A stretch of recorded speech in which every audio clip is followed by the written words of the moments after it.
to be educated, but I'm so frustrated.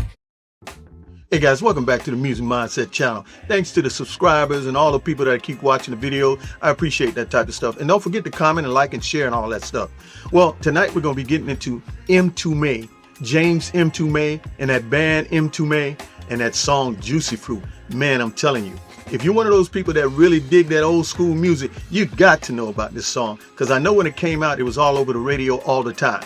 We got a long ways to go, and we got a lot to learn, because there's a big story behind this whole thing. We're going to look at how the song was made, look at the history behind the band, and look at the history behind James Mtume and the other peoples that played with him.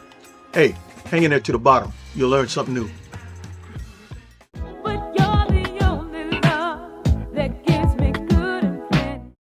Ah, yeah, juicy fruit gum with that long-lasting flavor they used to advertise, like it could stay with you for days. Now, I don't know about you, but I was never the type trying to turn one piece of gum into a week-long experience. At some point, it loses its purpose and needs to go in the trash. Or under a desk in a classroom, if you know what I mean. But this right here is a different kind of juicy fruit, because what you just heard is not something you chew with your mouth and forget. This is a groove that you munch on with your ears. It locked in, sitting in the pocket, and stayed with you long after the record faded out. Am I right? But what's the deal with the song? Who are the people who made it? Because if you're like me, back in the day, information on this group was sparse at best. But I'm about to fix that. Now let's get something straight right from the start, because this story does not begin with a stage name or a hit record. It begins with a man named James Foreman. Oh, that guy is the man the world would later know as James Mtume. And this cat was born on January 3rd, 1946, to Bertha Foreman in Philadelphia, Pennsylvania, taking the name of his stepfather, jazz pianist James Hengates Foreman. And from the beginning, his environment was already deep inside music. His biological father was jazz saxophonist Jimmy Heath, and that alone placed him near the center of a real working jazz world. This was not distant influence.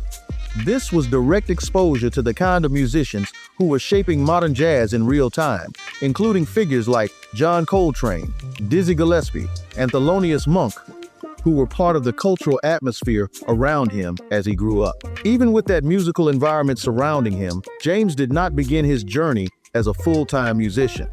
He was also shaped heavily through discipline in athletics. At Overbrook High School in Philadelphia, he became a competitive swimmer, training at a serious level where timing, repetition, and control were everything. That discipline becomes important later because it translates directly into how he builds music layer by layer with structure and intention rather than randomness. Then, in 1966, he leaves Philadelphia and moves to Pasadena, California on a swimming scholarship. At this point, his direction is still athletic. His focus is competition, training, and Olympic possibility. He also even did some boxing along the way. But music is present in the background of his life, yet it was not the main path. However, the world outside is changing fast, especially during the late 1960s, when Black cultural identity, politics, and artistic expression are all shifting at the same time. The 70s period presented early 70s presented the social change in both communities, white and black. I mean, the younger kids in college, we were talking about change, social change. And for me, athletics took a back seat to becoming more concerned with what was happening to me and what was happening to the world.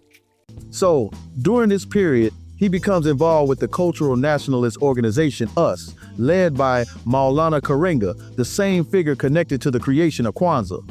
This is where his identity begins to shift away from athletics and into something more symbolic and expressive. It is here that he takes on the name Mtume, which means messenger. That name is not just symbolic, it becomes a direction for how he sees himself moving forward in life. From that moment, he transitions away from competitive swimming and into percussion and rhythm, working with African cultural dance groups where music is treated as communication rather than entertainment. This period strips everything down to rhythm itself. No production polish, no commercial structure, just pure timing, movement, and sound as expression. By the early 1970s, Mtume returns to New York and begins gaining attention for his percussion work. He is not yet a mainstream name, but musicians recognize that his feel is different. There is a weight and patience in how he approaches rhythm that stands out in sessions and live environments. And then comes the turning point that changes everything. Miles Davis notices him. And in 1971, Mtume gets to join Miles Davis's electric band during one of the most experimental phases in modern music. If you've been keeping up and remember from my story on his ex-wife Betty Davis, the original female funk singer, she had already fundamentally shifted Miles's trajectory. Though Betty and Miles were only married briefly from 68 to 69, her influence heavily dictated this era. She was the one who pushed Miles to move away from traditional jazz structures. She introduced him to the worlds of Jimi Hendrix and Sly Stone, planting the seeds for electric instrumentation, rhythm layering, and pure atmosphere. So, by the time Mtume arrives in 1971, that blueprint is fully alive. This is not jazz in the traditional sense anymore. It is a new form of sound construction. Mtume becomes a pillar of that foundation, contributing to landmark recordings like On the Corner in '72, and the sprawling compilation sessions that would become Get Up With It, released in 1974. These projects are built on rhythm and texture more than melody or traditional arrangement, and Mtume's percussion approach fits directly into that shift. Miles Davis even names a track after him, simply titled Mtume, on the 1974 masterpiece Get Up With It, reflecting the immense respect he had earned. Well, people ask me, well, where did you go to school to study? I said, MD University. Miles Davis, for me, that was PhD work. But in '75, Miles was suffering from severe health issues, drug dependency, and spiritual burnout, so he abruptly went into some kind of retirement and stopped performing. Therefore, Mtume had to make a move on to something else, and he would refuse to stay in one lane.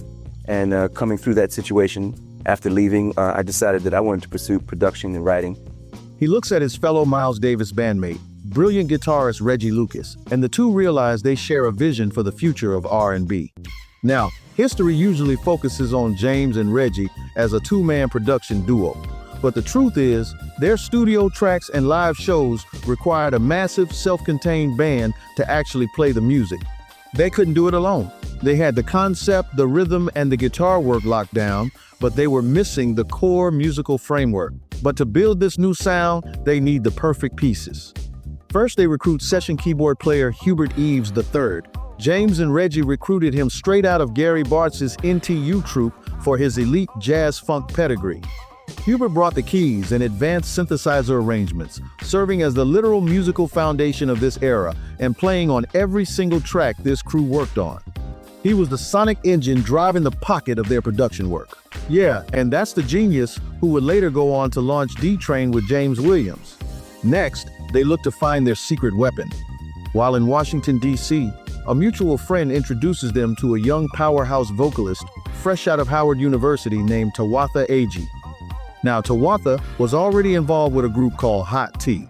By the way, that group also had the powerhouse Angela Winbush of Renee and Angela in it too. While I'm talking about Hot Tea, the group also had the legendary Richard Smallwood in it too, the Grammy-nominated gospel pioneer of the Richard Smallwood Singers. So they had Tawatha cut a few demos. See, the chemistry is instant, and she officially joins the camp. To anchor the drums, James and Reggie brought in Howard King, a powerhouse musician who had been playing alongside Hubert Eaves.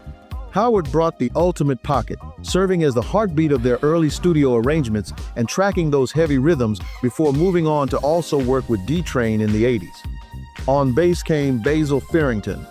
He came in locking down deep pocket grooves across the New York session scene, and his steady, indispensable bass lines became the foundational floor that held their early tracks together during their formidable years. Now, because this early late '70s period was a revolving door of elite talent, other heavy hitters also rotated in, but then soon out. Michael Henderson came in on bass for a brief stint before his solo career completely took off. All of these qualified pieces, with the urging of the record company, would eventually become the band known as Mtume, and even released their debut album Kiss This World Goodbye in 1978. Around this same time, the group functioned as the official backing unit for Roberta Flack, executing the instrumentation for what became her massive 1978 crossover hit. Now, before this core crew fully breaks out under their own name, James Mtume and Reggie Lucas become the hottest behind-the-scenes forces in New York. Operating out of the legendary Sigma Sound Studios, they established themselves as elite songwriters and producers. the first opportunity I had was with Roberta Flack, and we did something called The Closer I Get to You. And then Stephanie Mills, Lou Rawls, Spinners, and a host of others. Yeah, now, you heard him. That duo alongside Tawatha Agee took complete creative control for Stephanie Mills across 4 straight albums. What You Gonna Do With My Lovin' in 79, Sweet Sensation in 80, Stephanie in 81, and Tantalizingly Hot in 1982. On all of these projects, Tawatha Agee personally arranged the vocal harmonies and sang background vocals directly behind Stephanie Mills. This includes writing, composing, and producing the 1980 signature smash Never Knew Love Like This Before, that won Mtume and Lucas the 1981 Grammy for Best R&B Song, while Stephanie Mills won Best Female R&B Vocal Performance for singing it. Now, I don't want to leave out the fact that this production crew also created the banging tracks for Phyllis Hyman and even paired Stephanie Mills with Teddy Pendergrass for a massive duet hit. Yet with all that success, everything has a shelf life. Reggie Lucas departs to produce other acts, and Hubert leaves to launch the legendary group D-Train, bringing Howard King along to drum on the sessions. But fortunately, James Mtume and Tawatha Agee are left with a masterclass education in how to build massive hits. Rebuilding the lineup for a brand new era, they bring in new keyboardist Philip Field, guitar ace Ed Tree Moore, and bassist Raymond Jackson. And in 1983, everything locks into place. Yes, sir, this is where the entire story reaches its defining moment, Juicy Fruit. You know very well what you are. Man, that's the jam. Where were you when this monster hit?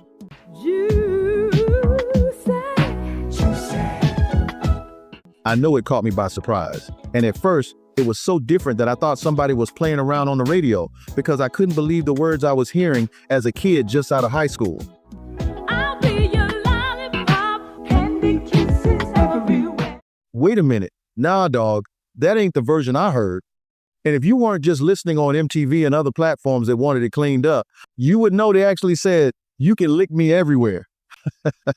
Yeah. So, what was James thinking? Well, picture this high-stakes mission. He's now working at Eastern Artists Recording Studio located in East Orange, New Jersey. It's 2 a.m. The new album is practically finished, but the label says it's missing a true radio smash. The rest of the band has gone home for the night. Mtume is completely alone in the studio with a Lin LM1 drum machine, and in under 2 hours, he crafts the raw skeleton of this hypnotic, icy groove. He maps out the foundational chords and the basic synth idea. But to turn this raw midnight demo into an elite studio masterpiece, he brings in the big guns. He gathers his fresh, new current band members to execute the track, but he also brought in outside synth heavyweights to layer the keys. And here's a secret that surprises a lot of people. The legendary Bernie Worrell of Parliament Funkadelic actually stepped into the studio to lay down those cosmic keyboard textures. Yet, he also knows he needs Tawatha Agee's signature vocals on it. But there's a catch. She's in London freelancing and touring with the rock group Roxy Music. But he calls her up anyway. Epic Records pay for the flight, and she literally flies across the Atlantic Ocean during a 2-day tour break just for this session. She gets to the studio, but the thing is, Mtume doesn't even have all the lyrics finished yet. So, while Tawatha is in the booth recording the first verse, Mtume is furiously writing the second verse right there on the spot. And in the end, these cats knocked out an absolute masterpiece in just a single night, and Tawatha heads back to the tour. Now, this finished track was bold, unapologetically sensual, and kind of sexual, breaking major ground by presenting risque lyrics purely from a woman's perspective. What made it so incredibly revolutionary wasn't just those words, though. It was also a profound shift in musical philosophy. See, their early tracks were lush, with horn sections, gorgeous string arrangements, complex acoustic layers. But for Juicy Fruit, Brother Man just completely flipped the script. He abandoned all of that for what he called neo-minimalism, stripping the music down to literally 4 or 5 instruments, a drum machine, a snaking synth bass, a little scattering of guitar, and absolutely zero reverb, meaning no artificial echoes or fake space added to the mix. Tawatha hated it at first, so James put some reverb in the headsets to make her singing comfortable. But the main thing is that James figured out how to take less and make it feel like so much more. This is where the idea of a more minimal, electronic-based R&B starts to take shape. But naming it Juicy Fruit quickly caught the attention of the Wrigley Gum Corporation. They promptly filed a lawsuit over the trademark. But how did Mtume handle it? Well, like a gangster, and with absolute undeniable swagger. Mtume had to sit down in a room full of stiff corporate lawyers, and he was asked to define the explicit lyric, "You can lick me everywhere." Old Mtume smoothly explained that the song was actually about oral sex and that it had absolutely nothing to do with chewing gum. He puzzled the greedy corporation execs, and the lawsuit was pretty much dropped right on the spot. He later called it one of the genuine highlights of his life. And then Juicy Fruit reigned at the #1 spot on the Billboard Hot R&B Singles Chart for 8 straight weeks in the summer of 1983. 8 weeks. My brothers and sisters, it went gold, and it completely redefined the sound of R&B radio going forward. Now, a lot of cats would just rest on their laurels after a monumental hit like that, but Mtume refused to let his career plateau right there. So he seamlessly transitions right into a follow-up.